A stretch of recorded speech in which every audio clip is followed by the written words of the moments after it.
Ladies and gentlemen, I would like to welcome you in this third session right after the lunch. As we observed in the very first session, we already talked a lot about nuclear, and we know that nuclear faces a lot of challenges, and the most important are political concerns and public support. But I assume that in Central and Eastern Europe, and especially in Visegrad countries, this does not really apply. As those countries, Czech Republic, Slovakia, Hungary, and Poland as a newcomer, are actually committed to nuclear energy. But it does not mean that everything is easy and possible to introduce overnight. As Ms. Maria van der Hoven said in the second session, nuclear outlook is clouded. And there are many questions, even if country wants to acquire nuclear technology or wants to build additional capacity. How to finance new builds, how to deliver investment to time and to budget, how to support public acceptance. But it all makes this topic very interesting, and I think that we will have a lively debate in this session after the short lunch break. And this is also the area where the Visegrad countries can cooperate, and this is something outside of the traditional box of the so far cooperation. My name is Aleksandra Gawlikowska-Fyk. I'm heading energy projects at the Polish Institute of International Affairs in Warsaw, and I have a pleasure and privilege to chair this session, where we have 4 excellent speakers. Ms. Ute Blum-Hiber, head of the Unit for Nuclear Fuel Market Operation in DG Energy. Mr. Nicola Cotunio, Chairman of the Board of Directors, Slovenské elektrárne. Sandor Nagy, Senior Advisor of President and Chief Executive Office of MVM. And last but not least, Mr. Zdenek Shima, Managing Director Rosatom for Central Europe. We will have a slight change in the order of appearance, and I would like first ask Mr. Nagy to deliver his presentation.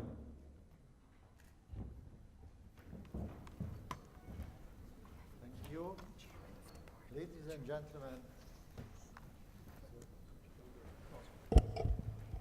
Can you? Okay. So, ladies and gentlemen, the panel is about nuclear, but before I present the Hungarian nuclear industry and the nuclear development, I would like to present you MVM Group, the energy strategy of Hungary, and also the electricity system in Hungary, and of course the plans. Just a small correction, because if you check the papers in 3 places, I have 3 different positions. Actually, I'm the CEO of PAX 2, which is the project company for the new build, the 2 new units, and I have an advisory position at MVM. So I'm not the CEO, I'm MVM, as it said. So what I would like to present, first of all, introduction on MVM Group. So you can see on our slogan that MVM is a state-owned company, and it has strategical importance in Hungary as a generator, as a trader, and also MVM Group is involved in the telecommunication activities as well. And as a state-owned company, it is an instrument to fulfill the Hungarian national energy strategy. We can break down MVM Group into 4 sections or 4 business parts. One is the generation, another one is the transmission. The transmission system operator belongs to MVM Group. It is an independent transmission system operator. Only the asset belongs to the MVM group, and of course it is independent.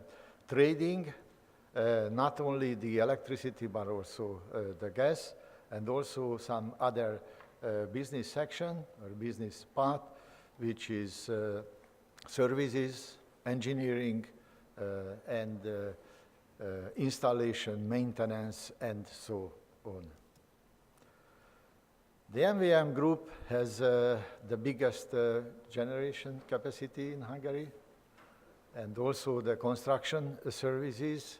One of the MVM daughter companies, the biggest Hungarian erection, installation, and maintenance company. And also we have a quite big engineering company who provides services not only for MVM group, other daughter companies, but also outside of the MVM group. And also the trading, what I mentioned, but only the wholesale trading currently. If you see the key indicators, financial indicators in MVM group, you can see even from 2012, there was a substantial increase in the revenue to 2013, but I have to mention that despite the very low electricity price, wholesale price, the revenue from 2010 up to 2013 is more than doubled. So it means MVM has a very healthy business. On that slide, you can see the generating assets and also the transmission. So the crown jewel is Paks nuclear power plant with its 2,000 megawatts. Later on, I will tell it to you a little bit more. And also, MVM Group has a coal-fired power plant and renewables and gas-fired power plants. The gas-fired power plants, the 526 megawatts is only for the tertiary reserve they provide.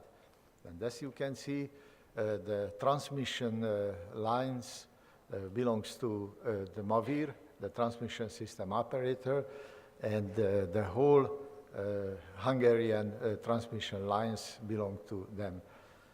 This is refurbished, the transmission lines and the substations, and we can tell you that one of the most cutting-edge system in the Central Europe, and I might dare even tell it that even Europe, due to the very extensive investment MVM Group carried out.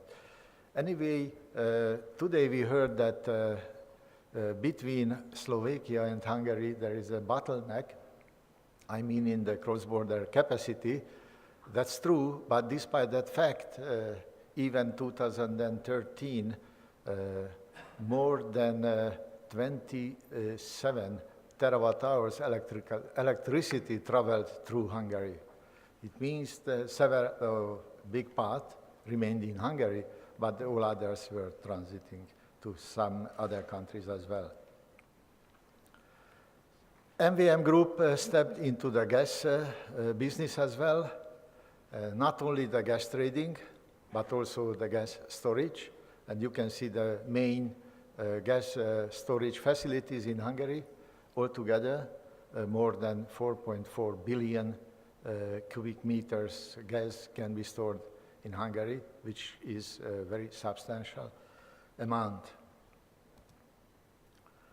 Regional partnership. We discussed it today morning, and MVM,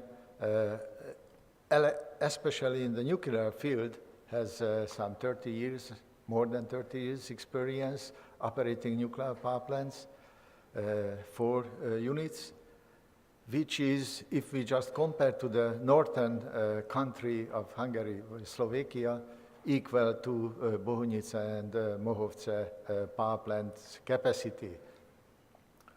And we recognize the synergies between these two companies, and we believe that the generating portfolio or the complementing power generating portfolio can provide a secure, safe supply of the Central European region. And anyway, MVM has a strategical goal to increase its presence in the Central European region, not only in the trading, which MVM Group is very active in all the neighboring countries, but also the generating capacity as well. We believe that the participants can complement each other's generating capacity. They can learn from each other in the field of best practices, and for this, by this means, they can find or create new market opportunities and market synergies. If the participants increase the operations experiences, they can use or they can reach even a higher efficiency, which would be beneficial for both parties.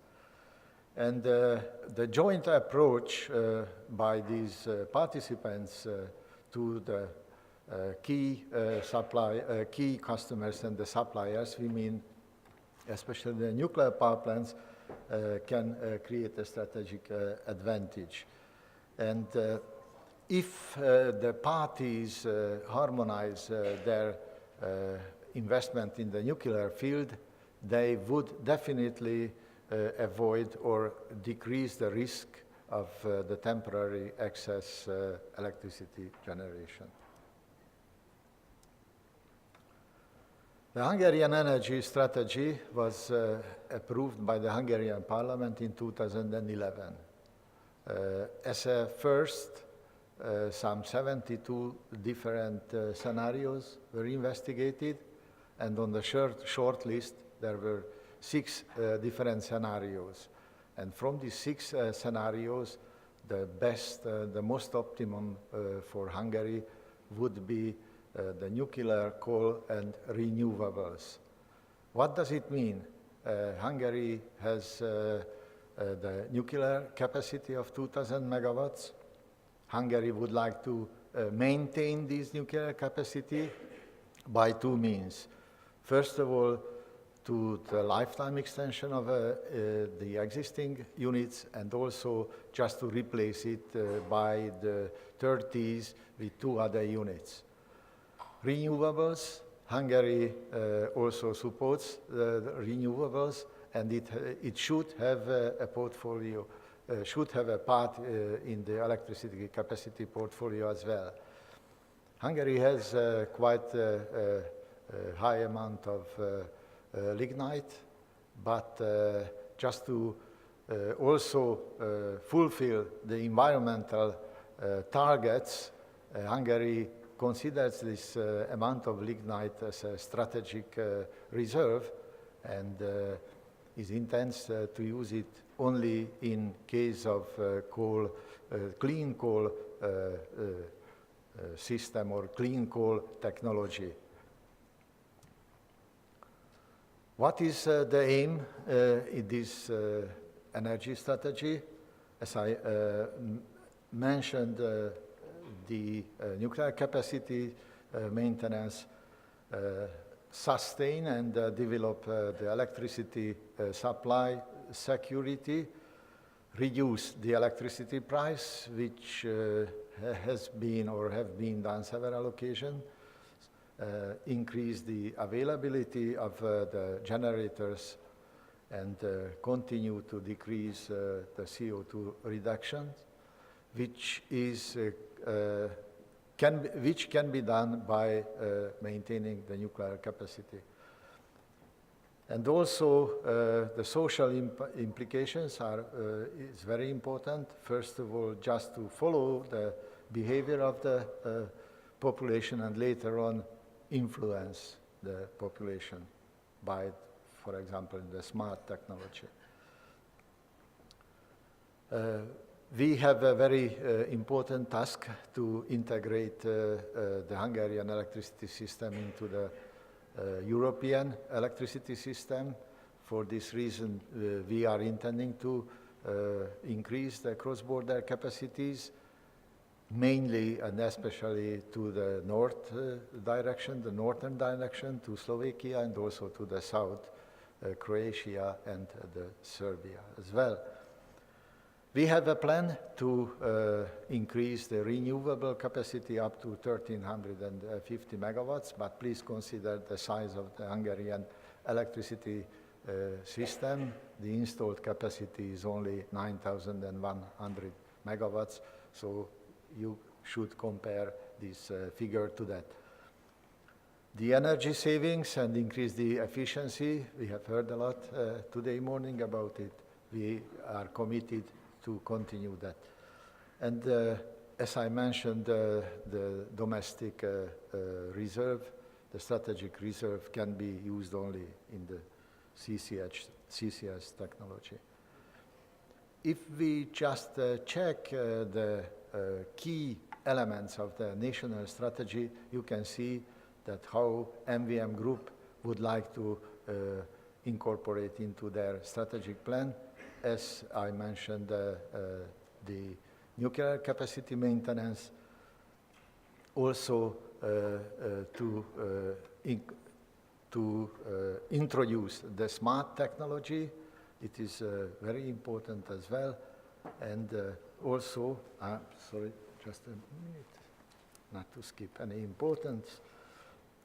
The regional infrastructure by construction of cross-border capacities and the expansion of renewables. The Hungarian electricity system, you can see here on the chart, the nuclear contribution is an essential part of the Hungarian electricity generation, and last year even it exceeded the 50% of the domestic generation.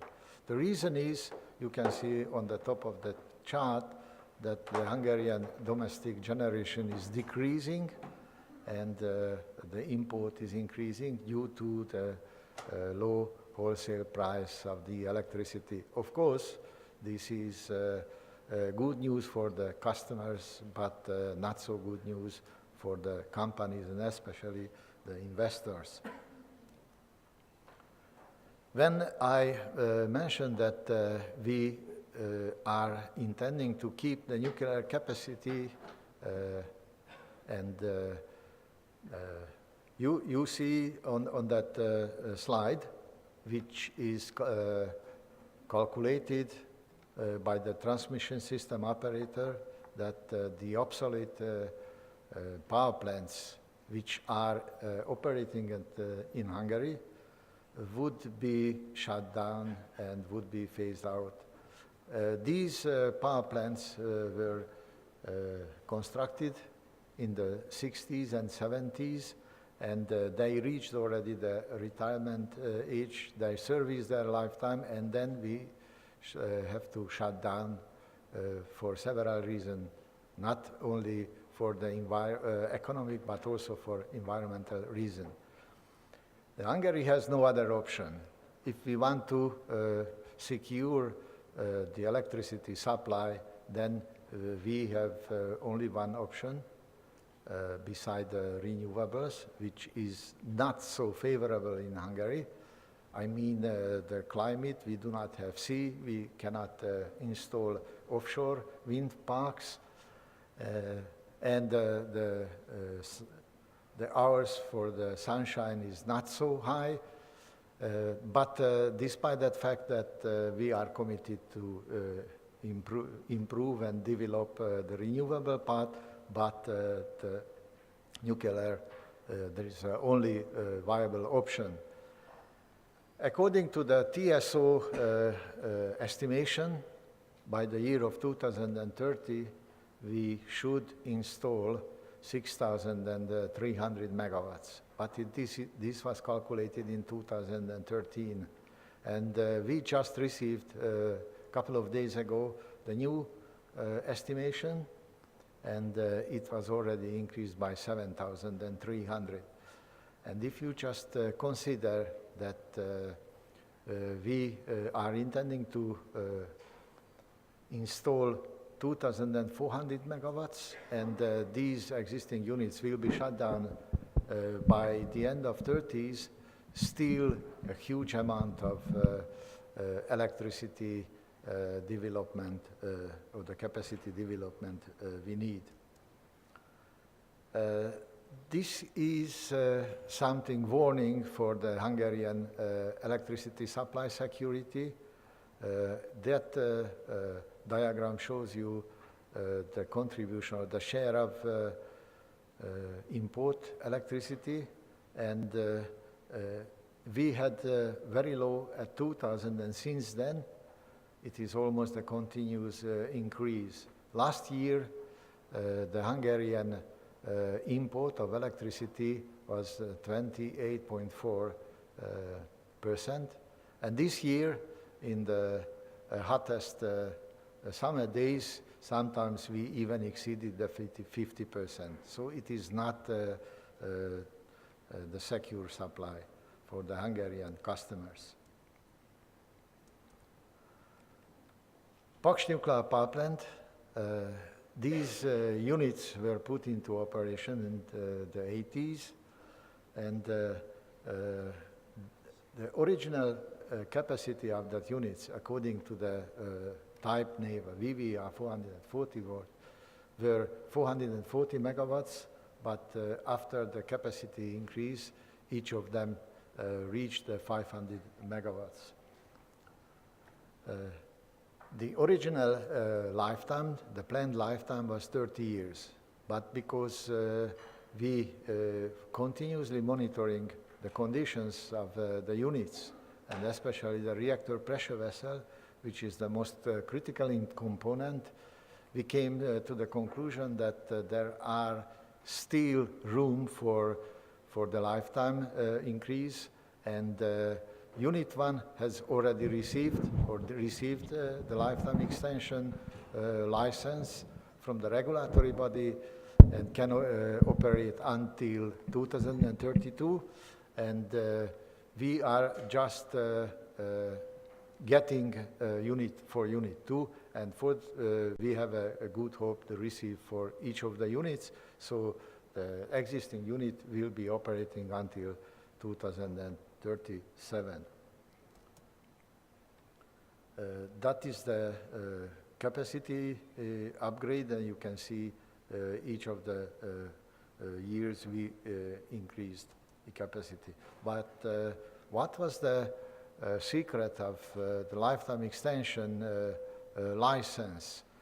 Paks nuclear power plant and the MVM group, MVM itself, is committed to nuclear safety, and that was a continuous safety increase. We started this safety enhancement program even in the 90s, the last century.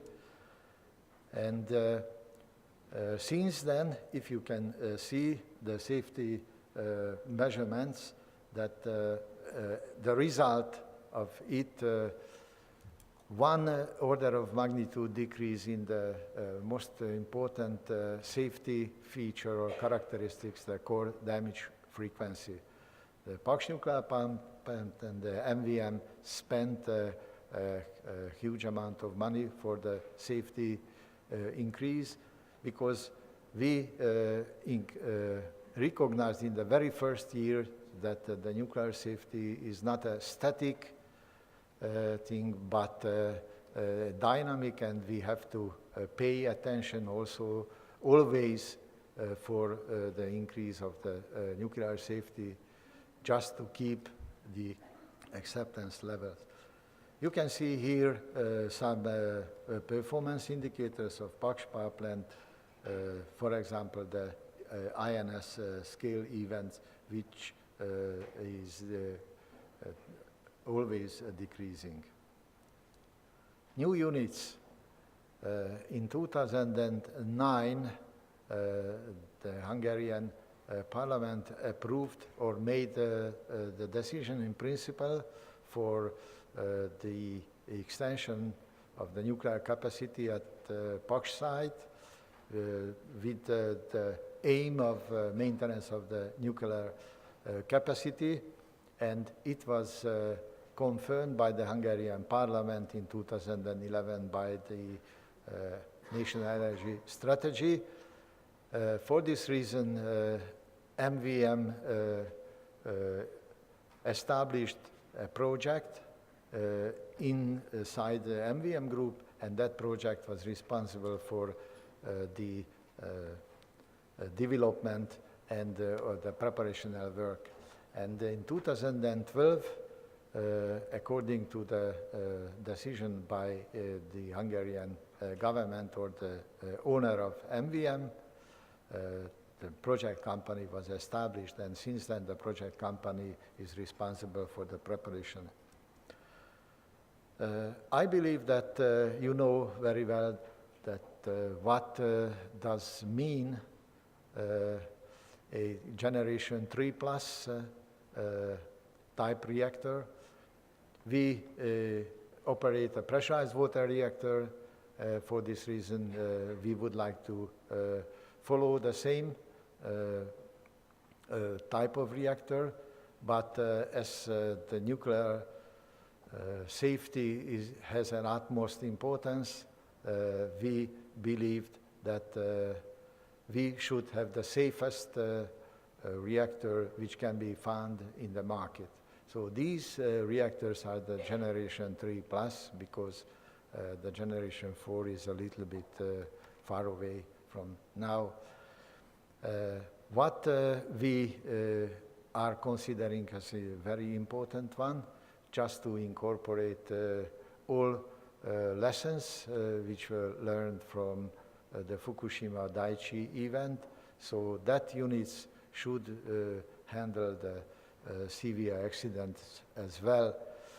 These units, what we are intending to install, should have double-walled containment just to withstand for aircraft crash, the biggest commercial aircraft, and also it should be equipped with a coal catcher in case of severe accidents or the very unlikely severe accidents, just to provide that the exposure to the environment won't exceed the regulatory limits.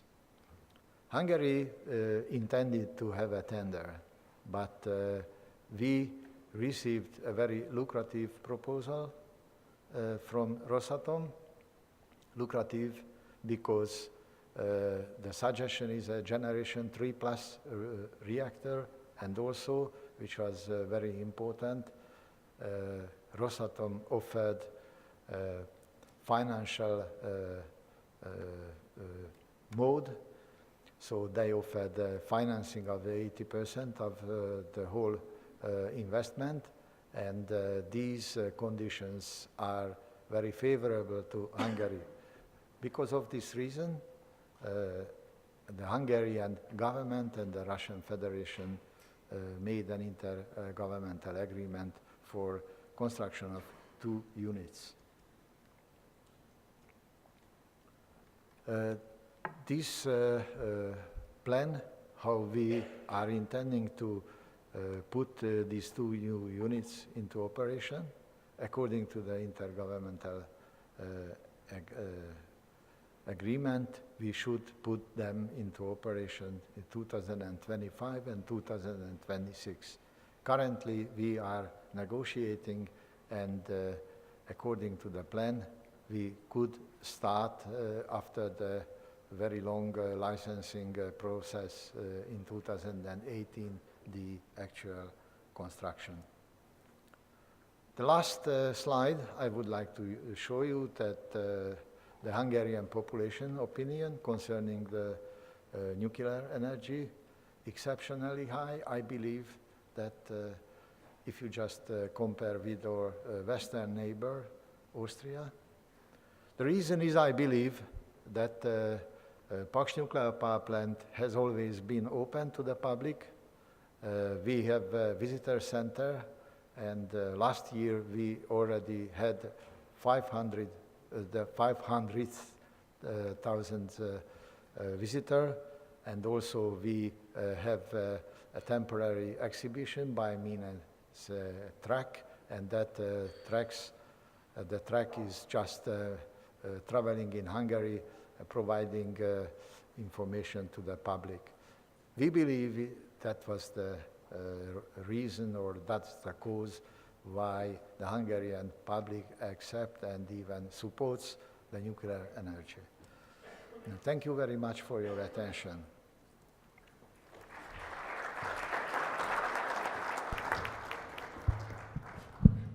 Thank you, Mr. Nudge, for your broad overview. I believe that the last slides are the most interesting for most of us. And since you cannot stay with us until the end of the panel, I would like to make a short disruption in this presentation mode. And I would like to ask the public, you ladies and gentlemen, for this very short question and answer session just directed to our first panelists. So if you have any questions, please raise your hand, introduce yourself briefly, and we will have these short questions.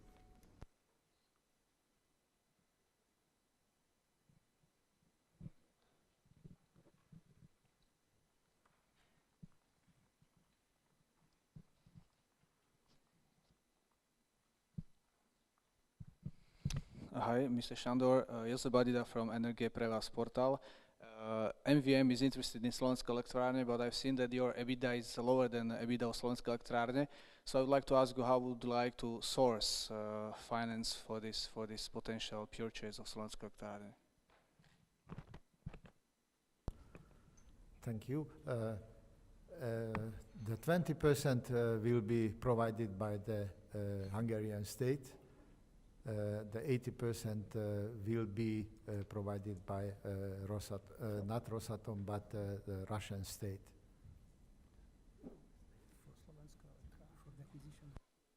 I'm sorry, I misunderstood. I'm terribly sorry. I can't say anything about this because it is an ongoing process. Do we have any more questions? If not, I will allow myself to ask one. Your utility representative, taking into account those issues that are going on with CFD's contracts and Hinkley Point and all countries looking at this idea how to finance and having problems how to finance new nuclear builds, is it from your utility perspective, this kind of agreement that you have in place, is it reducing or increasing risks, business risks?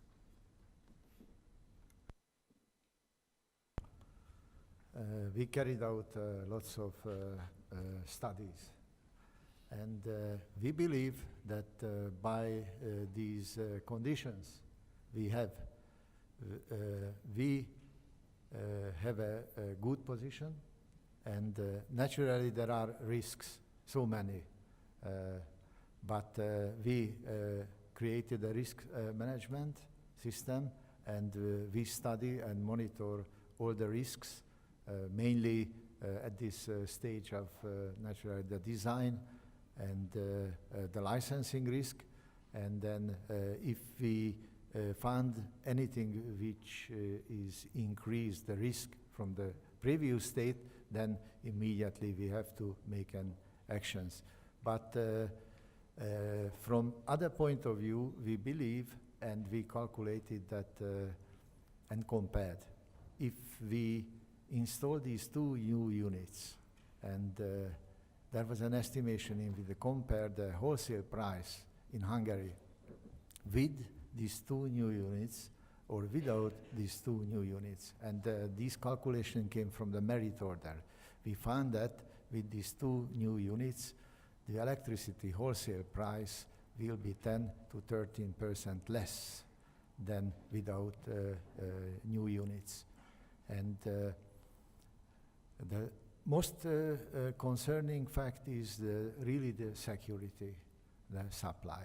As you can see that we have to shut down the units, and then due to the low wholesale price, there is no willing investor to install new capacities. For this reason, the state has the task to do it. Okay, thank you very much. I can see one more question. Pavel Šimon, Energia.sk. My question is, do you believe that you are able to produce electricity below nowadays price of electricity? Is 35 euro per megawatt hour from this source?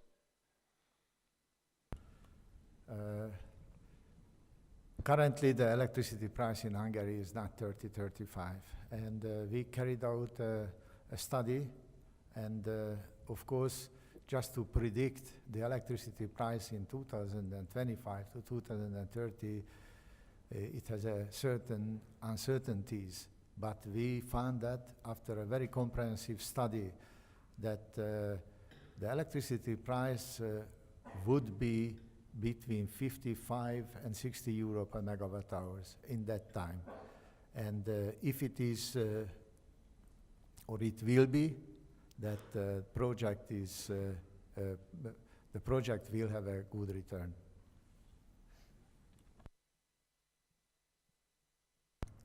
I don't see any more questions, so thank you very much. And I would like to now give the floor to Ms. Ute Blum-Hieber for her presentation.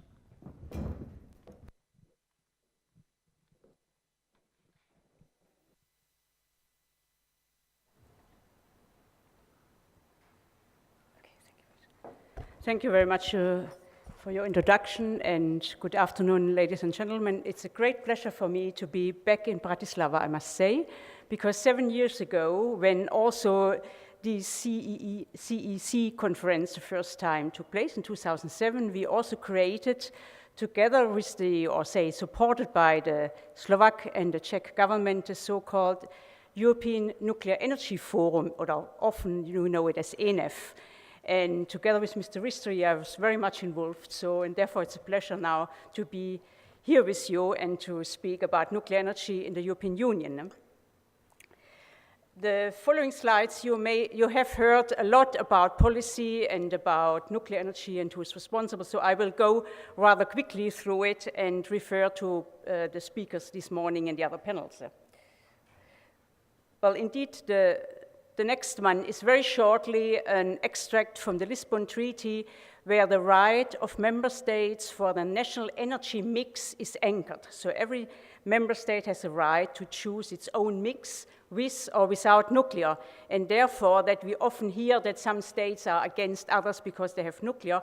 Well, we heard also about respect and solidarity and subsidiarity. I think if a member state chooses nuclear energy, the others should respect it. So this is in the second part where it says, measures shall not affect a member state's choice between different energy sources. You also heard that, well, it goes too fast somehow. Well, and indeed, you heard it already, nuclear energy is an important contribution to supply security. Those countries who have nuclear in their portfolio, they perceive it like this. And this is also recognized in the this year in May adopted so-called European Energy Security Strategy. The Council in March had invited the Commission to look in such a strategy, and it looks at all energy sources, also at nuclear, and it says that electricity produced from nuclear energy constitutes a reliable base load source. I think you are aware of this. It's an emission-free source, or low carbon, you can say, because a little bit during mining is also CO2 emitted, but when you have the reactor operating, there is no CO2 emission. And finally, it plays an important role for energy security. And we heard also this morning that from the emission-free electricity which is produced in the European Union, so it's 50%, and there 27% is from nuclear energy, so that means more than half of the emission-free and 23% from renewables. So these are assets which are very good for nuclear energy. Well, I have to go in the other direction. Voilà. You also heard this morning, and I will repeat, you see it here again, there was a recent meeting in October by a summit, so that means the European Council, and they always come out with conclusions, and they have adopted, and it means this is legally binding on a European level, that by 2030, we should have, or we will have to have, 40% of CO2 reduction relative to 1990 and 27% renewables. You just saw that today we have 23%, so a little bit of more renewables. So you can ask yourself, how do we get from the today's 20% CO2 reduction to 40% in 2030? That means 10 years more. So you see, again, nuclear has a really favored climate to be used in an energy mix in those countries who have the intention to use nuclear. The strength of nuclear energy is certainly what I already said, that it's emission-free, but also that we can say it's an indigenous source of the European Union, although, and you see this in the right circle, we have very little own uranium, so the basic material we have to import, but we have overall an excellent portfolio of diversification when it comes to uranium import. That means the raw material. This means on a European level. It doesn't mean that it's applicable for all countries, and I will come to this. But overall, we from all over the globe, we import the raw material. It has a very good diversification potential because the EU has the whole fuel cycle. So when we have the raw material from conversion, enrichment, fuel fabrication, waste management, decommissioning, reprocessing, whatever you want to do afterwards, Europe has the competence to cover these.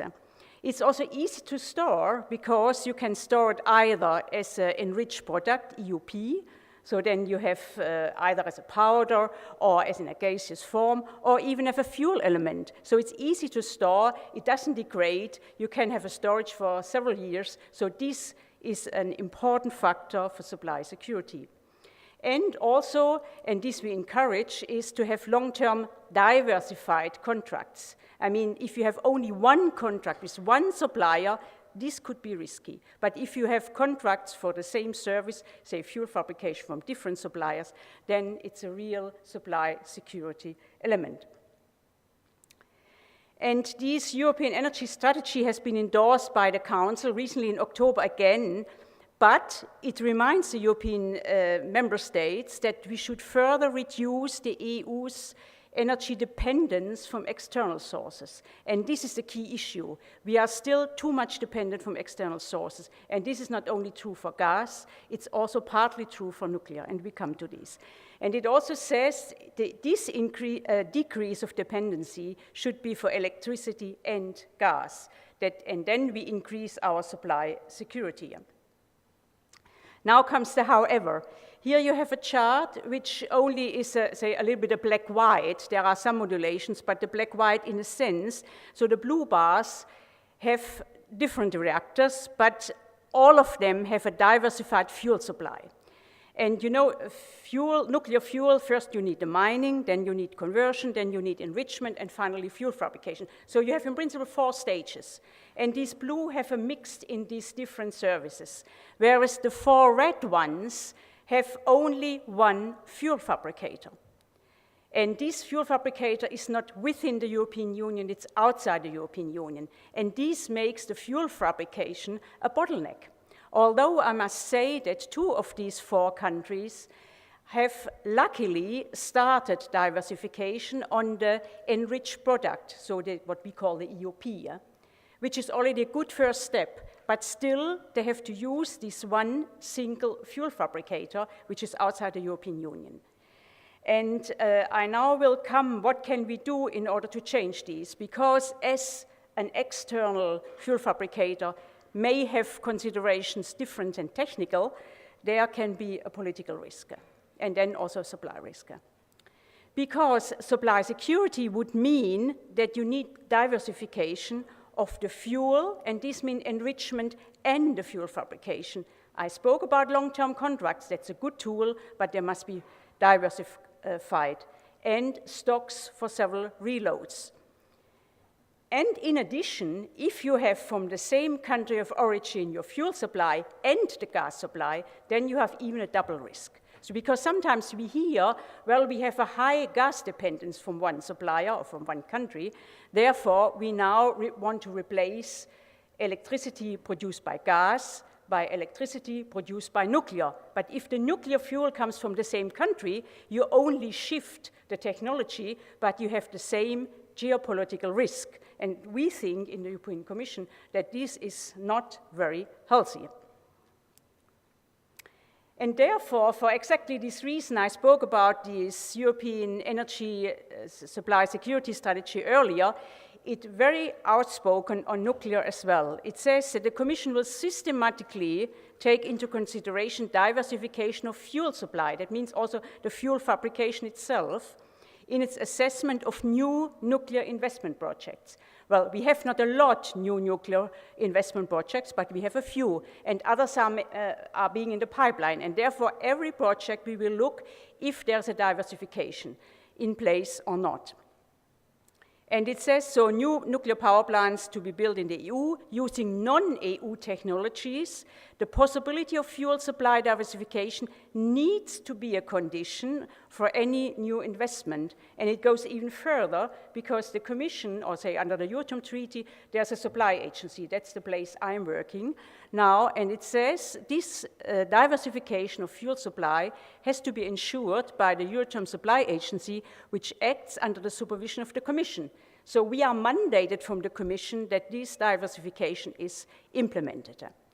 So that means for new build, it's very important. But there's a last sentence saying also all nuclear power plants need diversified fuel supplies. So the Euratom Supply Agency before already looked at diversification, but with this mandate, we are much, say, more, I could say forced or encouraged, if ever you want to take it, to look in these projects and to look for diversification. Why do we look at this and why do we need new build? Well, here you have a slide about the age of our current power plants in the European Union, and you heard it this morning already in the context of the World Energy Outlook, that we have quite a number of power plants who have only a certain age, quite normal because they are in operation quite some years, and that means by 2040, we would probably have only half of them today still in operation. The others are all already retired. And this means some of them would retire very soon. And we heard in the previous presentation from Paksh that their initial lifetime was thought 30 years. And some would quite soon touch these 30 years and they would no longer produce electricity. Therefore, we should indeed consider what can we do. And therefore, I want to look at two baskets, either new build or long-term operation. You can also call it lifetime extension, but we call it long-term operation because in principle there's nothing like a lifetime prefixed. It was initially when they came on operation, there was thought 30 years may be a reasonable time. And the Commission has done a study a few years ago, and it was, well, last year it was then published, and this was a study which was done under the ENF umbrella. And it was looked at the capital cost, because everybody knows that the capital cost is the main bottleneck. So we looked on one side at new build, and on the other side at lifetime extension. So what we looked at, or the study looked at, was what is currently, say, under construction. And there are two new builds which are often in the press as well in the media because they have a cost overrun and a time delay. And this is the EPR in Finland and in France. So the figure 8 billion is a rough figure, it can be a little bit more or whatever. But anyway, so 8 billion euros for a 1,600 megawatt. If you break it down per kilowatt electric, it's then kilowatt electric installed, it's 5,000 euros. So we keep this figure in mind, 5,000 euros. So this seems to be a figure. If you take what we just heard, the Paksh, okay, they get a loan and have some own material, some own money. So it may be a little bit less than this figure, but even imagine it's 8 billion or it's 7 billion, it's a lot of money which you have to invest. If we look at lifetime extension, and there we took some figures from EDF, because there was an assessment done by the French Court of Auditors, and they looked, this was done shortly after the stress test, because the stress test also in all European countries required some further investment, And if you looked at these EDF figures, and you know in France they have a fleet of 58 reactors, so they came to an average figure of 900 million for their reactor, for each of the reactors. So you could say it's about 1,000 euros per kilowatt hour installed. So you have 5,000 and 1,000. So your choice, probably from an economic point of view, is quite clear what you intend to do.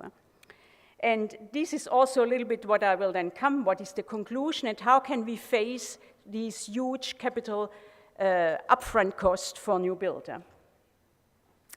Before I come to this, I want to give you another figure, and I must say this slide I got from the EIB, the European Investment Bank. It's not a commission slide. There we speak about windmill parks, and if you look only at the red figure, what is this? How do I get rid of the black in the middle, which shadows the red figure? No, it does not. Well, it was 5,000 euro as well for the kilowatt hour installed electricity. So, and this I found very astonishing. That means if you invest in a wind park, your capital cost is the same. Is there somehow the power interrupted? Just this TV, don't worry. Yeah. It goes on screen. Okay, you see it, great. So it's the same capital investment, and what you get for nuclear power, you have probably 60 years ahead of you, where you can use this as a base load. That means it's with an availability of 90% or even higher for 60 years, where when you speak about a wind farm in the sea, where we don't know how long they will last in seawater, and you don't have it with 90 or 95% availability, so you may think about what is your capital better invested in a nuclear power plant or in a wind farm. Well, today it's more fancy to probably invest in wind farms from a more or less, say, renewable flow, I would call it, perspective than in a nuclear power plant. For both, you need the money. But this was a side aspect so that you think about what the 5,000 euros per kilowatt electric means. Now I'm coming back to what I already indicated before. As money is not growing on trees, and as you need the money when you want to invest, lifetime extension as a first step is certainly a good way, because you gain time. In the meantime, the electricity price may then evolve in a direction that you can easier than, say, have sufficient money for a new build. You gain experience with a first of a kind, because the 8,000 euro I showed you are for 2 first of the kind. And if you look experience in the past, a first of the kind is always more expensive and has often also time delays. Whereas if you build then in a fleet, it's cheaper and more in time. We see 2 innovative financing models. One is the so-called Mankala model, which is used in Finland. It's a model where you have a lot of shareholders who give money and invest, and at the end, when the power plant produces then electricity, they get the electricity for the cost produced. And the other model, up to my knowledge, is only used in Finland up to now, but the model as such is available to everybody. So at the time, also the people in Olkiluoto, they went to the commission, they asked DG competition, etc., so they get the blessing. So this model is available. And the other recently, everybody certainly is aware of, is the Hinkley point. I mean, everybody who wants to invest has to look in this opinion from the commission and then draw its own conclusions if they want to take one of the 2 models for their investment. But these 2 models are available. I learned last week when I was in NEA, OECD NEA, there's a new draft report, and for all those who are interested in the economy of new build or lifetime extension, is highly recommend to look in this report. It's called A Review of Nuclear New Build in Relation to Project Structure, Supply Chain and Financing. And this study combines conceptual analysis, expert opinion, and also empirical case studies. And it's very interesting. It doesn't analyze only the few new builds in Europe, but also in the United States and to my knowledge also in China. And so from all these new build projects, it draws lessons, and it's quite interesting what lessons they learned from these. And I think for those who have the intention to build a new power plant, please read this study. It should be quite soon publicly available, so end of this year or beginning of next year. So an overall scenario, imagine, well, we have today 27%, 30% nuclear electricity production. So if we think there are more, and we know Germany is phasing out, so we may drop down to about 20% or something like this. So in a 20% scenarios, it could look like this, that we have applied this long-term operation. It's obvious you have to invest for the long-term operation, and you have to get a license from your national regulator. It's not for granted that if you make some manipulation, some extra things on your reactor, that you can operate longer. You need your license. This is for granted. Not for granted, I mean, this you have to do. But you would gain time. So we could think of a scenario that you have from 2015 to 35. You have this long-term operation of your power plant, and then in parallel you start building new, and you see also a little bit the investment figures. It's a summary of what I had before, so 900 megawatt per unit and 5 billion per unit for a new one, then when we have a fleet price. And you also see this creates job, so it contributes to economy as well. But with this shift, first long-term operation and then you build gradually starting, you have the advantage that you gain time and hopefully also can save the money for the new build. In the explanation to this conference, there was also something like a question, do we need a different regulatory framework? I think the regulatory framework for nuclear is quite robust. We have even 2 safety directives building one on the other one, which gives a quite strong, say, responsibility for the national regulators. We have a waste directive, which is unique on the globe. We really says who should do what and when, etc. So, and we have an obligation to have a fund for waste and decommissioning, which is in the European Union, at least in principle, established in all countries. If the fund is sufficient, this has to be assessed. So I think we have a quite robust regulatory framework, although there are areas which certainly could improve the situation, as for example, you could gain in cost efficiency if the safety regulators in the different countries work together.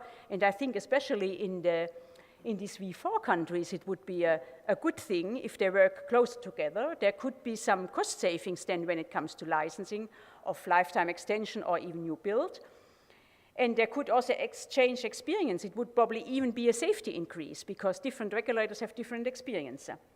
Also, when it comes to waste management or even probably waste management infrastructure like compacting or sorting waste or whatever, some cooperation may be quite cost efficient. So this could be also done. And in addition, there's another area which we heard before as well.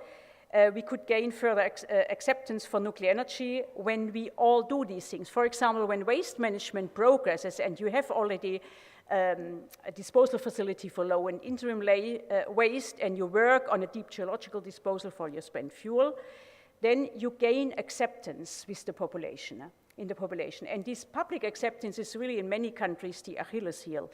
Therefore, there are 2 areas where improvement are indeed necessary, but I think it's not needed that there is a regulatory, say, a EU framework, a legal binding. This could be done also without legal binding, I hope so. So this brings me to the end, to my summary. Indeed, there is a capital cost. This is a challenge. And the challenge is that for new build, there should be built on time and at cost. And if you read this NEA study, you find a lot of elements which could you make more confident that such a power plant can be built on time and at cost. And if this is done, then nuclear energy really contributes positively to the EU energy policy goal, which is supply security, sustainability, and competitiveness. Because under supply security, we heard already, if we can apply diversification, there are stocks, there are long-term contracts. Sustainability, we have safety upgrades, so the power plants in the European Union, if the safety upgrade after the stress tests are implemented, are the safest plant on the globe at all. So they are worthwhile to operate as long as they can.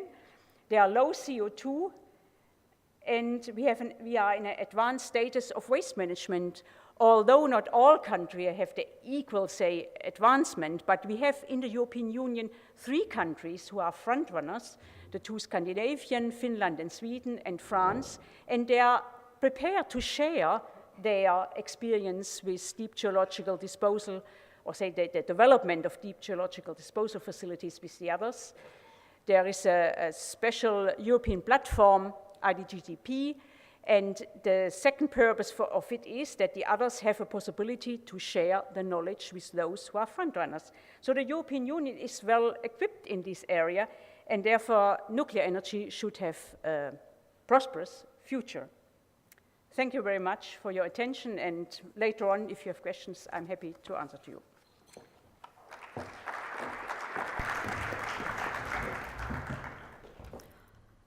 Thank you very much, and I would like to now ask Mr. Nicola Cotugno for delivering his comments on the topic.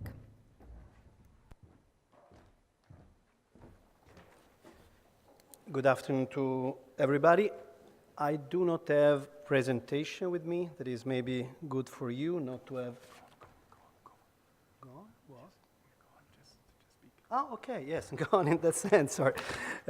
So good for you. You don't have to make efforts to try to understand what is written, sense of graphs, and so on. On the other side, I ask you kindly a little bit more attention, because in the afternoon, maybe after lunch, is more effort to follow the man that is speaking. Anyway, I come from Slovenska Elektrarna. It's one of the 3 companies building in Europe a nuclear power plant. So when you think about my position in this debate, it's clear which kind of message of trust into the nuclear development around us I can bring. Of course, is a positive message in a moment where there are some doubts, some points are under elaboration in different ways in different countries, but there is some need to find why we should see the positive side of this growth in renewable in nuclear, and not only in renewable capacity in Europe.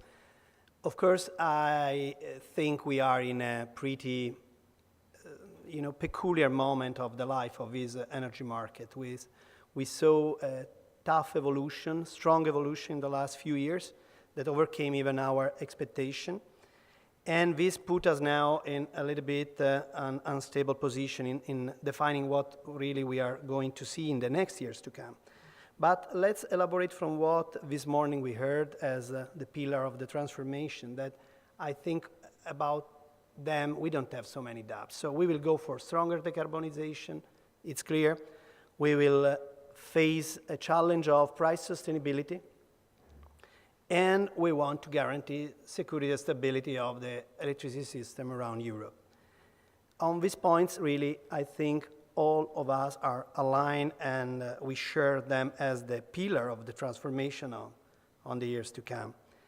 Now, if we think about how nuclear production, how nuclear industry could fit with these targets, I think that on the first one, there's not so much to say, because for decarbonization, nuclear is absolutely comparable to a renewable source. So zero emission in the phase of operating the assets, but even lower CO2 footprint than many of renewable if you analyze all the supply chain from the moment of the construction of the plant and include the operation of the plant and also the last phase related to the phase out of the plant. So nuclear is absolutely effective from the CO2 point of view. Price sustainability is, again, something we could maybe speak a little bit more about after, but as was told also by Ute, I mean, this is something that if we compare with alternative, most effective renewable sources is still absolutely in the money. Also nuclear is in the money. And even more if we consider not only the direct cost, so the investment and the cost for operation, but also what are the costs for all the system to rebalance these renewable sources, and also for the grids to cope with the different scheme in terms of location and way to deliver the energy that distribution and transmission grid should face. So also on the second point of price sustainability, we are, of course, going in the right direction. And security and stability of supply I guess there are so many good reference numbers from the way nuclear operated till now all around Europe that can give us the trust that we can bet it would be a good source to face also the gaps in capacity and in production we see in front of us.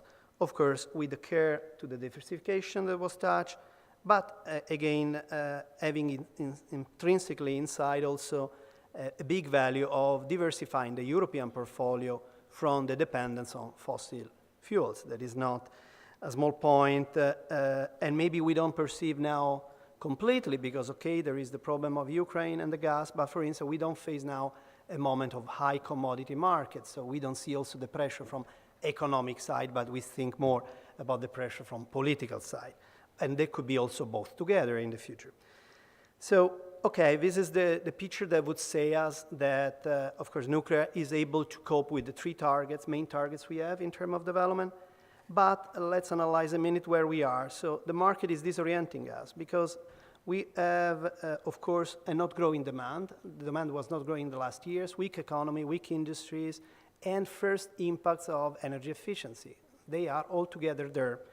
And at the same time, demand is not growing. There is a growing offer because of renewable, not so many phase out of current capacity, traditional capacity, and this is putting the market in a picture of oversupply, and this meant recently low prices. So we are disoriented by these low prices, but when I say low prices, I want to confirm these are low prices for the generation component of the portfolio, of the final price in the bill of the customer. So there is then the rest, and in the rest there are many new items that are making the final bill growing. So there is also this strong need to make sustainable the final bill, and this is the problem of the affordability of the choices we are putting in our agenda now.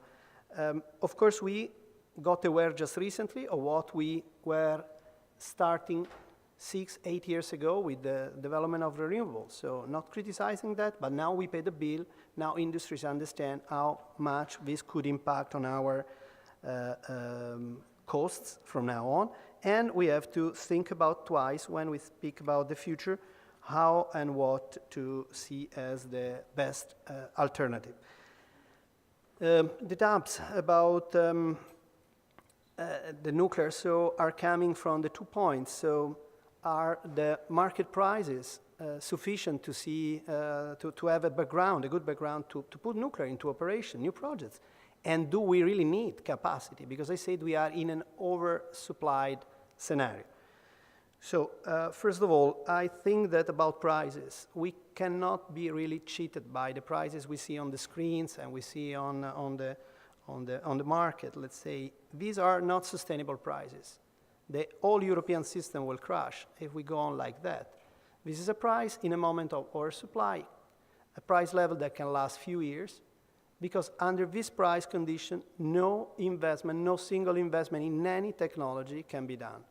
And you understand Europe cannot face the risk not to have new projects coming, because we listen from Sándor Nagy and maybe from many other analyses you are aware, there will be a massive decommissioning of old thermal power plants around Europe, plus some German nuclear will be phased out. So we will need for sure more capacity.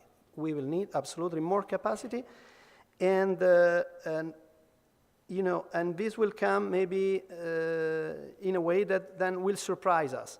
And then under this, let's say the pressure of a lack of capacity, all the system can be tightened, and there could be even some problem of security of supply in some countries. From the point of view of the price, I mean, of course, first of all, not having in front of us oversupply forever, but for just few years, the prices will automatically rise. And as I said, the current level is not able to push new investments. So this will be for sure the other factor that will solve a little bit the doubt. So the prices will become again sustainable, also for nuclear projects. Let's not forget that we have an ambitious target to arrive to 40% CO2 reductions. So one indicator that will boost the development in that direction is CO2 price. Under emission trade scheme, trading scheme with all the changes that will be made to this scheme. Anyway, one of the commodities for sure that actually is the CO2 price is going to rise for definitely, and this will give us even more, let's say, space to consider that the prices will go up.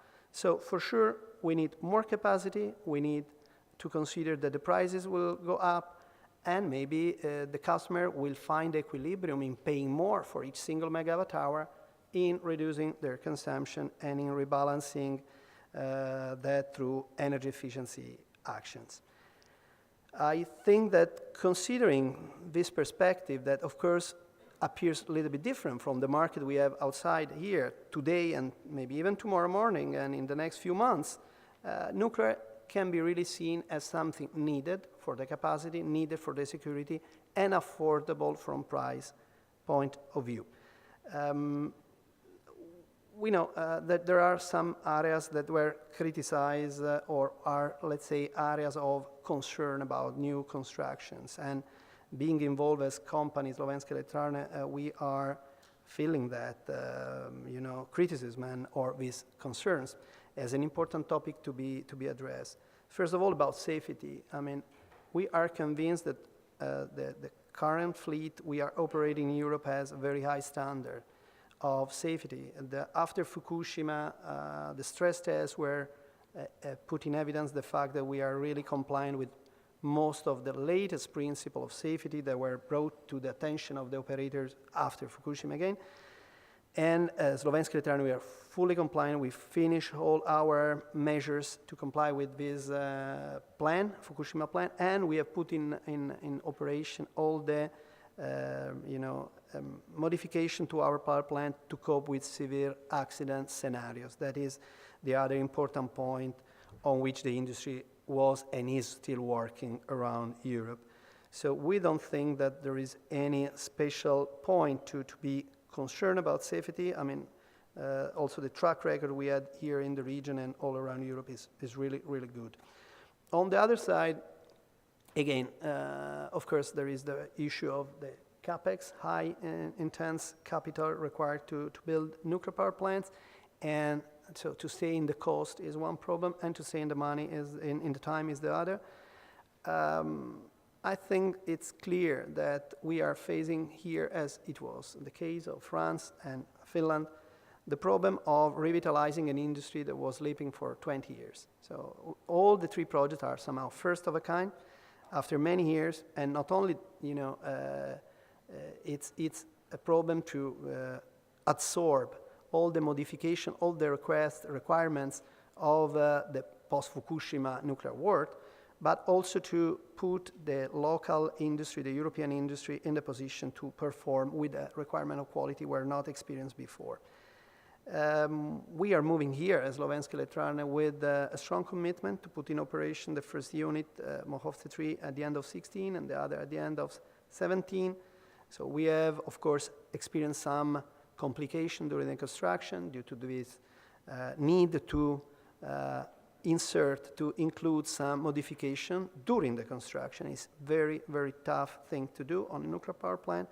And of course, we went a little bit up with the budget that anyway is within and even a little bit better than the reference, let's say, example we have around Europe.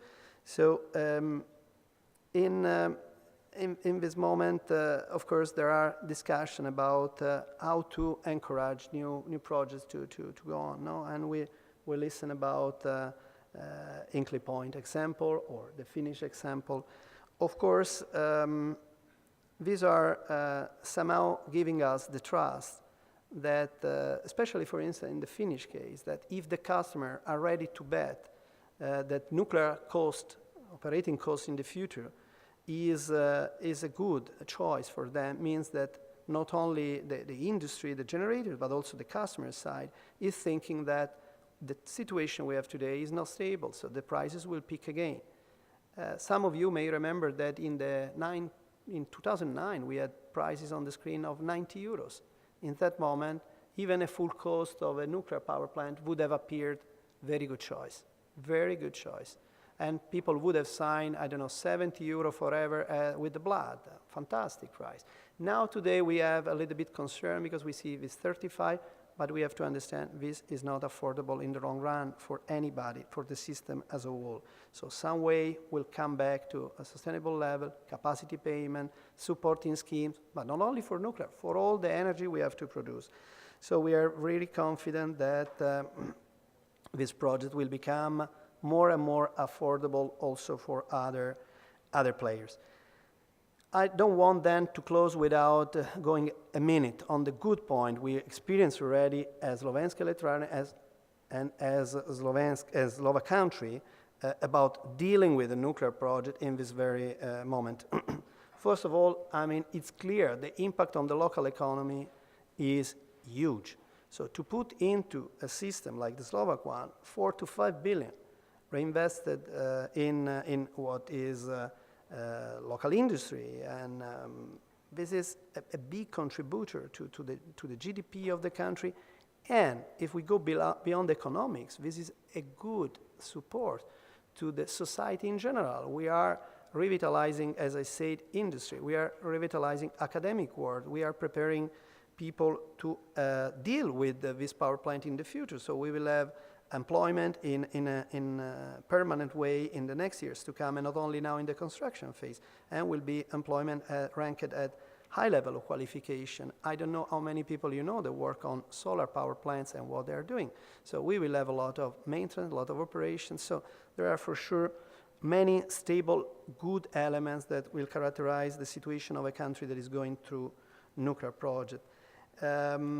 Of course, then, last point, we feel, even if we are not, state, the government, but we feel the responsibility to contribute to the stability of the system, to the development of the electricity market in Slovakia, and through the life extension of the asset we have in our portfolio, that, by the way, as was mentioned by my colleague before, is still the best choice that every generator should do, of course, under assessment of specific situation, but for sure for us was a no-brain decision to go on extending the life of Bohunice 3 and 4.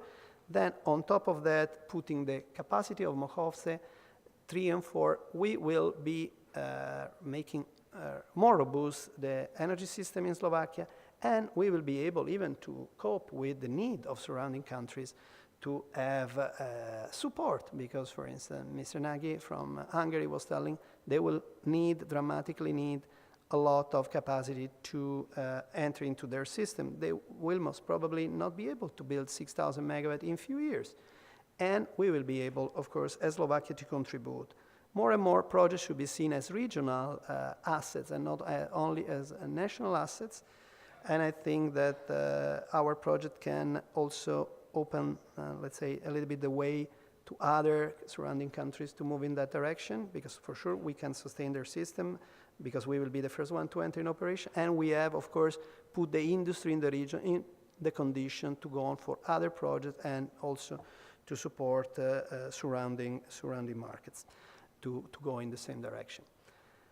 This is all from my side, and I'm looking forward for your question later. Thank you.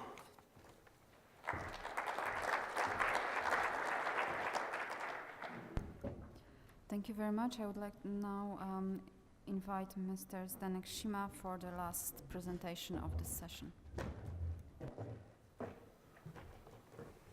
Good afternoon, ladies and gentlemen.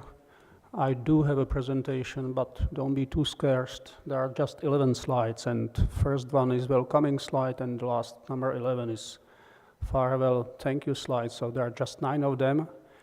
We have made a slightly different presentation because when we are talking about safety of nuclear power in Europe, we, at least as Rosatom, we are not talking about politics because we are a commercial organization. So whenever I mention the safety, kindly understand that from our side we mean technological safety of the supplies and of the technology which we are either supplying or operating in Russia. I mean supplying to Russia as well, but to third markets and operating in Russia.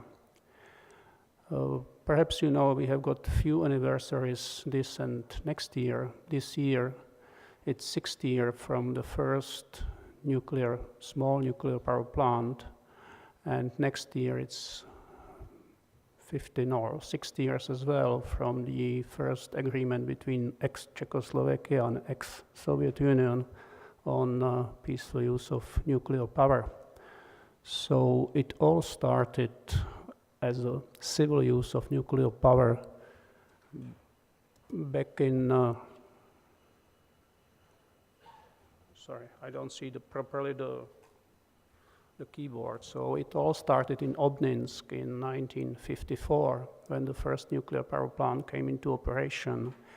It just had 5 megawatts and it operated 18 years more than it was formally expected because it was designed for 30 years of operation, and it was decommissioned just in 2002.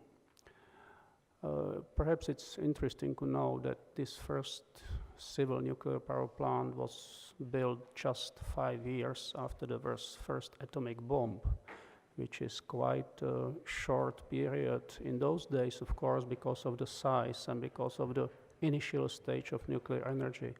It was a kind of, Obninsk, those 5 megawatts, it was a kind of gadget for Russian scientists, and most of them, they learned there and started to develop bigger and better technologies ever since.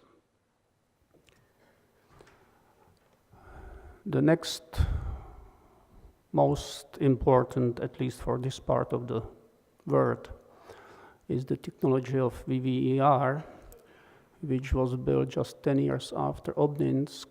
By coincidence, the first unit of VVER was built in Novorossiysk nuclear power plant and commissioned in 1964, whereas 50 years afterwards, we are going to commission by the end of this year, within December 2014, VVER 1200 at the very same plant in Novorossiysk. For your information, compared to some of other projects of our competition, this plant is being commissioned ahead of schedule, and its construction started in 2009. So if you compare the start of construction in 2009 and commissioning 2014 with some other projects, perhaps we may say that we are not doing so bad. As far as VVER technology is concerned, it's quite widespread. There have been about 70 units built since those 1964, out of which 57 are still working in 19 nuclear power plants within 11 countries. It's sustainable technology. As far as the safety is concerned, even some post-Fukushima requirements were fulfilled by our technology long before Fukushima. Like you can see on the slide, example of Armenian earthquake in 2008. Since its introduction, this technology was running successfully without accidents for about 1300 reactor years, and it's operated in those 57 units.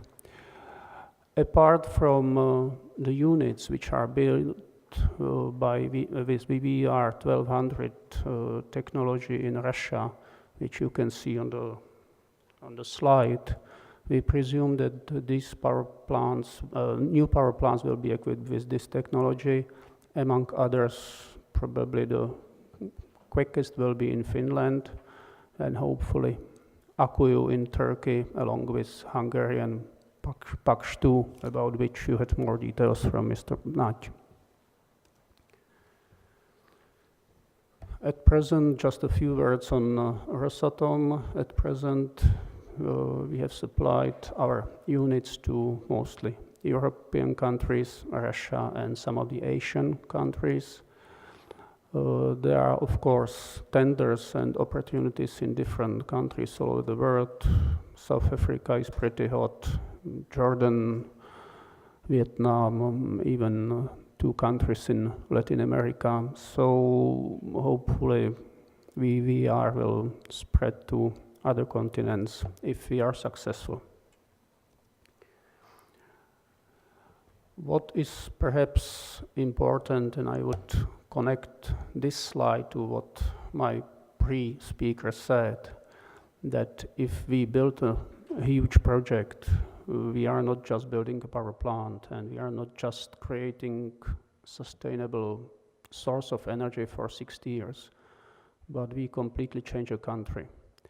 We have made a hypothetical example of the construction of 2 nuclear power plants. You can imagine we have made a hypothetical calculation based on now suspended Temelín tender for units 3 and 4.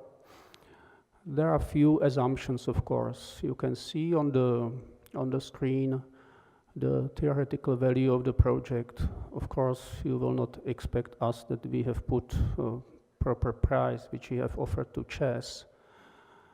But as far as the preciseness of the calculation is concerned, it's a good figure which moves somewhere around the expected price. You may perhaps compare this price for 2,300 net megawatts with the figures which were mentioned in one of previous presentations. So our calculations show that we can build it much cheaper than EPR, but it's not the topic of this presentation. Another assumption is that, of course, the impact for the particular country is as big as the localization share. What we have done, we have applied localization share of about 68 plus something %, which is more or less corresponding to Czech scenario.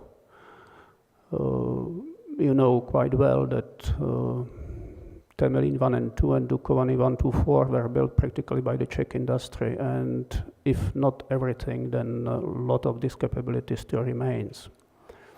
So if we are calculating the impacts on Czech economy, we are calculating with desirable localization share of 68%, and then you can see what can be the impact for the economy. These are manifold, these are in employment, they are in HDP increase, and they are in fiscal benefits. I will not repeat the figures, you have them on the screen, and if you are interested in more details, then we can perhaps dedicate some time to that later. When I was talking about the technological past and present of our nuclear reactors, perhaps I would mention also another 3 fields of what Rosatom is doing, because normally when we are speaking about Rosatom, most of the people imagine that this is the company which is trying to supply Temelín and hopefully Pakš. But apart from nuclear power generation, there is a lot of fields in Rosatom. For imagination, Rosatom presently employs about 150,000 people, so it's really a huge conglomerate, huge state-owned company. Perhaps just 3 issues, 3 spheres. One is nuclear medicine, where nowadays in developed countries, 20% of the diseases are reported to be tumor-related. And nuclear medicine is quite successful in at least decreasing these bad chances of ours. And from another point of view, there is which may be interesting for suppliers from different countries. Russia has adopted a strategy for developing medical centers which will comprise of all nuclear-related fields of medicine, and this construction will be pretty big. I don't know how many of you know about nuclear-propelled, or plans for nuclear-propelled spaceships. Rosatom is working on it. They are working on it since decades. But this is something which is quite concrete, and if the scientists and technicians are successful, they say we can reach Mars in 30 days and increase the speed of the spaceship by 6 times. I don't know if it's a music of the future or not, but this is what our scientists are trying to convince us. And perhaps the last interesting point, Rosatom is the only company in the world who has got a fleet of icebreakers. You know that the north route is pretty shorter than the normal route through either Suez Canal or even around Africa. So thanks to icebreakers in Northern Sea and Northern Ocean, we can decrease the length of the journey by 13 days, from about 33 to 20, and it brings, of course, huge impacts on the economy of the transport. Here I've just put on the slide the example of what can be transported through northern route as far as the LNG is concerned. So you can imagine what the economies could be. Just now, the new KL60, which means 60 megawatt engine icebreaker, is under construction, and it should be commissioned in due course. Apart from this floating piece of equipment, Rosatom is working on another technology as far as the flow kit is concerned, and these are floating nuclear power plants which can be used either for areas which are quite remote, which is not the case, of course, of Slovakia or Czech Republic, but which are definitely used in Far East and Siberia part of the world. We are working with Chinese on joint program for development of floating small nuclear power plants, including desalination units. And perhaps the last thing which we are working on, and we are working on it quite intensively in Czech Republic, is the usage of small modular reactors for heating purposes. We are in touch with 3 of Czech companies and quite intensely working on the possibility. So that's it. The last picture is just to convince the people who are already convinced that the nuclear power is clean and safe. Thank you for your attention.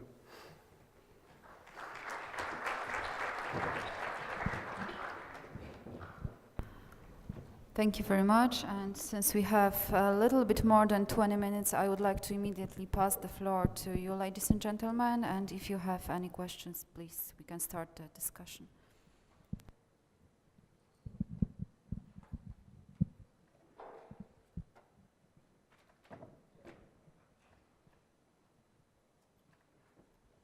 Hello, my name is Katarzyna Sobutka, and I'm come from Poland. I have 2 questions. The first one is to Ms. Ute. The first one is about the Horizon 2020 Euratom Fission program and the results from the previous framework program. Actually, how are those kind of results are taken into account in the development of the nuclear scene in Europe? Are they taken, or because I didn't see on the presentation the direct connection between the Euratom program and the development of the nuclear power plants? And the other questions is about the development actually of skills, like the human capacity skills. When we talk about the development of the nuclear energy, we need also educated people, like from engineers to workers. And the education doesn't take just a couple of months or 1 or 2 years, it takes some time. So my question is, what kind of actions has been taken already for the development of this kind of skills, especially in our region, in Central Europe countries. Okay, thank you. It's general questions. Yeah. If we have any other question, we can take more in this and then give the.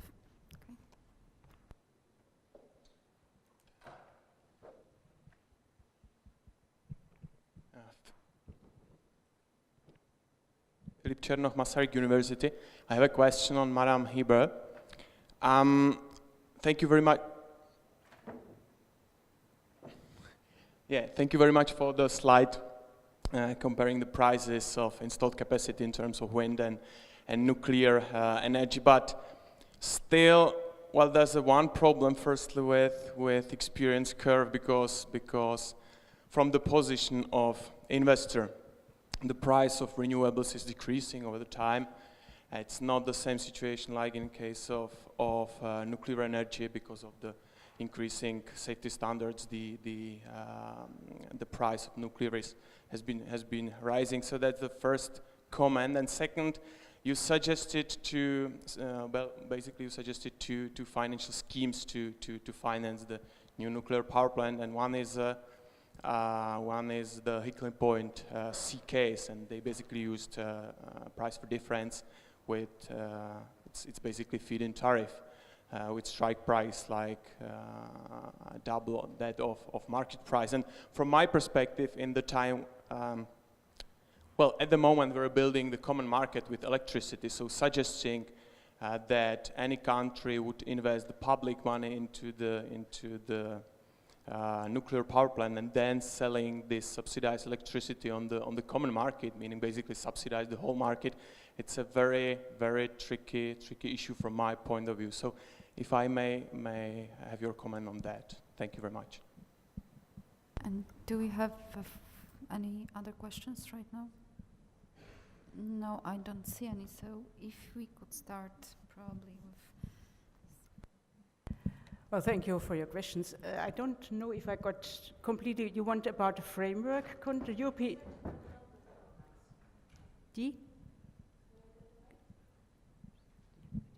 Talking about the research and innovations program, like before 6, 7, and now Horizon 2020 program, that is a special part for Euratom part fission. Yeah. That is actually now the focus is more on. Let's say energy safety and security, and before there was also focus on development of new technologies, and it has been changed. But actually my general question is rather how the money that were spent for this kind of projects, for the research and development projects, are really taken into account in the development of nuclear energy like scene in Europe. Because it's very important, since we invest a lot of money for the research and development, how the money is utilized, commercialized in Europe. Okay, thank you. Thank you for clarification. Indeed, the new program is very much, and also the program before, very much focusing on safety. Yeah? But if you look, well, this is not only power plants, this can also be development of waste management.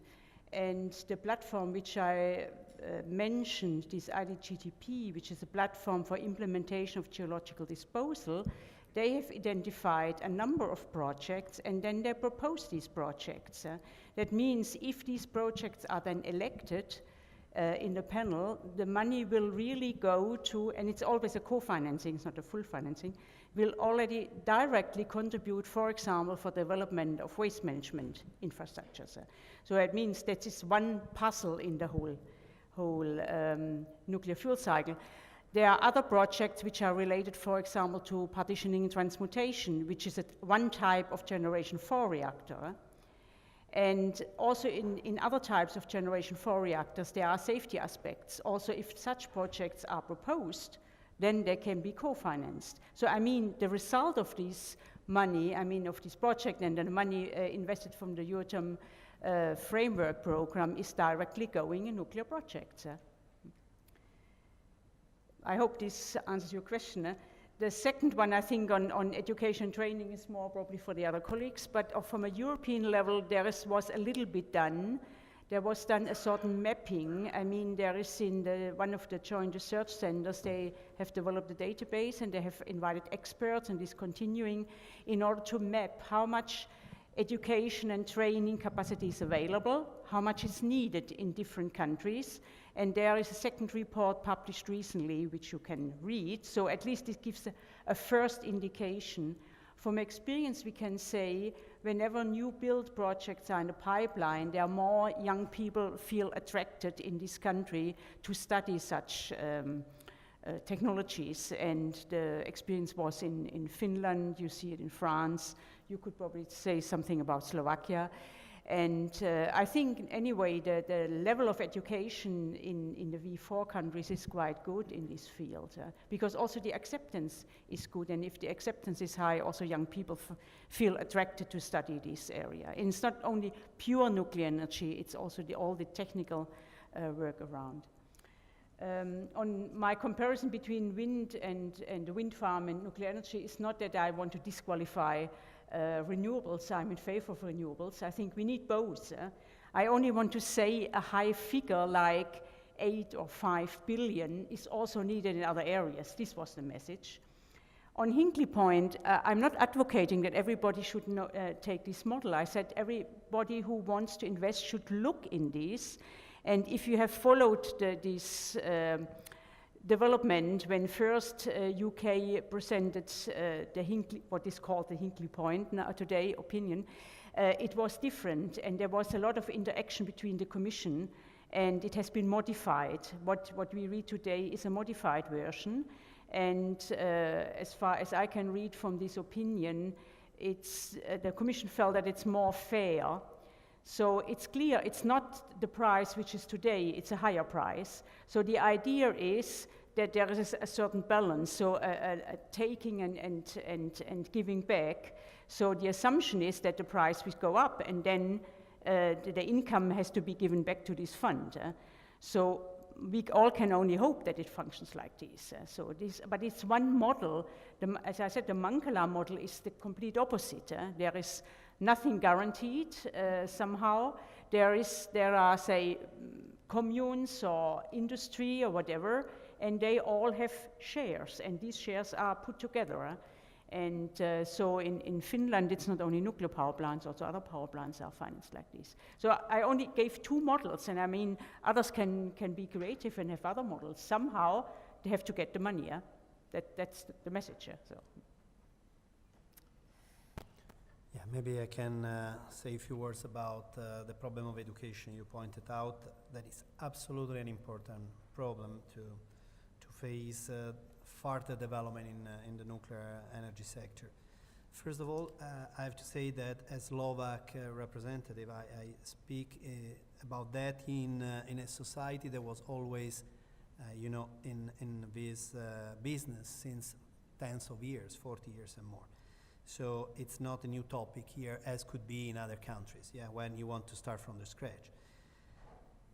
Anyway, also here, we have to say we pay a little bit the bill of discontinuity in the developments. Yeah, so when we say that projects are just 3 in Europe now, we are even to say that we did not even have 3 a few years ago. So and so everything stacked a bit. On the other side, let's say that to pass from the stage of decision to the stage of construction and the operation of a nuclear power plant, the time framework is pretty long. We're speaking about 10 years or something like that. We saw in the presentation of Hungarian colleagues that they think to arrive in operation not earlier than 10, 14 years from now. So there's time, of course, to take seriously into consideration how to cooperate with university schools and so on. We have done it as Slovenska Elektrárne. Of course, big cooperation with the Academy of Science, universities, and we try to give also clear messages that at the end are the ones that are given by the fact that we are employing new engineers. For instance, Mochovce 3 and 4 are not still in operation, but we have already started 2 months ago the training on the simulator, full scope simulator of the future operators of Mochovce 3 and 4. And it's 2 years before the entrance into operation, but it takes a long time to create these skills, this expertise, and to have the good operators there. So the work to recruit people started 3-4 years ago. And step by step we are giving also the confidence to the market, of labor market, that this is a way on an area where they could focus for the next development. Anyway, it's true that it's needed some real commitment of the company in this cooperation. Spontaneously, you can face some problem. I mean, that's why we took as one of the first steps when we started in 2008 as new project to consider how to foster this. And then maybe I wanted to go to say a few words about the question about renewable and so on. So price of renewable are going down for sure, but we built incredible quantity of renewable around Europe in the last year, impressive in a number of projects were there. And so we can see and factorize how today the positive effect of that. But I want to go back to nuclear. We have few projects and there is not a continuity in this construction. That's what we are paying now as a surcharge, let's say, on this technology. I'm confident that also there, if there will be some more projects, I don't want to say many more projects, but some more projects, there could be more continuity and industry could offer cheaper solution and local industry could be able to also give the guarantee of concluding the works in shorter time and with the highest quality. So it's also a problem exactly of investment and of continuity of investment. So of course, as my colleague, I don't want to say that renewables should be not considered a part of solution. They are for sure, by definition, a part of solution. But I want to say that there are some good possibilities also nuclear could become more competitive and cheaper if we make more projects and if also we consider the factor of possible cooperation at regional and European level in speeding up licensing and in having some common framework to which to refer, because here in each country we have a different kind of setup of requirement, and we consider the big development in China, one of the factors they can take as positive that they have just one regulator and it's clear to everybody what to do, and there could be tens of projects under the same umbrella of rules and so on.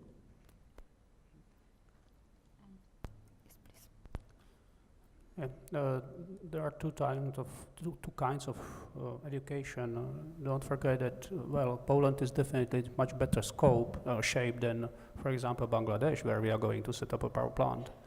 So there is a kind of pre-contract agreements or pre-contract arrangements which set up a general technical education. This is perhaps not so much the case of Poland, but then there is a technical education which openly speaking, is always technology oriented.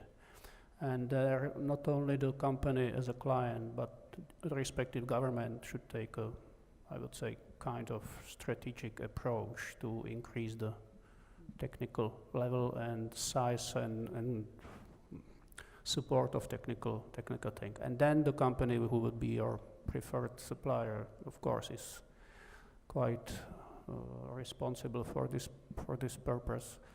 But it takes a lot of time. Sometimes, well, Rosatom is in different position because there is about 40,000 graduates a year, so it's completely different scenario. But if we take, for example, chess, sometimes we say that the people who knew anything about nuclear are either dead or retired, which is not exactly the true, but you have to have some continuity. To start with is even more difficult, and it should not wait, especially if Poland is considering going nuclear. As far as cost of production, I don't think that even the government who will provide contract for difference will ever sell on subsidized cost, as was the mentioning here. We are talking about Hinkley Point as a first example of contract for difference. But don't forget that a very similar case is Turkey. Of course, they are not part of EU, so it's not on the agenda of EU. But Turkish are definitely not going to throw money out of the window. And Rosatom is building their project on BOT basis. And one of the preconditions for BOT basis is power purchase agreement with fixed sale cost. And it's Turkey. So at the end of the day, I think that the cost of the electricity will be as high that it will justify both investment of British government and Turkey and a few other countries, hopefully. Sometimes it surprises us that we are deciding on the future of nuclear based on last 2 years. Mr. Coutinho correctly mentioned a couple of years ago the price was 90, now it's 30, and I will come back to that, if it's 30 really or 35. But we are not, it's not a department store. If you build a department store, it's feasible, yes, you build it. If it's not, it's not. But here we are building something for 100 years. So this is a kind of strategic decision, not so much the decision of feasibility of this particular moment. And when we are talking about the price on the market between 30 and 35, you know that it's overnight price. And how much electricity is sold on overnight prices, it's less than 1%. So if we are talking about even the existing low prices, we should be fair and, well, we can play with the figures endlessly, but at the end of the day, we have to have some base load, and unfortunately, most of the renewables will not provide us the base load, and will be probably mostly nuclear who will do it. Thanks. Thank you very much. Do we have any final question? If not, then let's join in me with thanking to our speakers for their very broad and overview presentations, and we came to the end of the third session.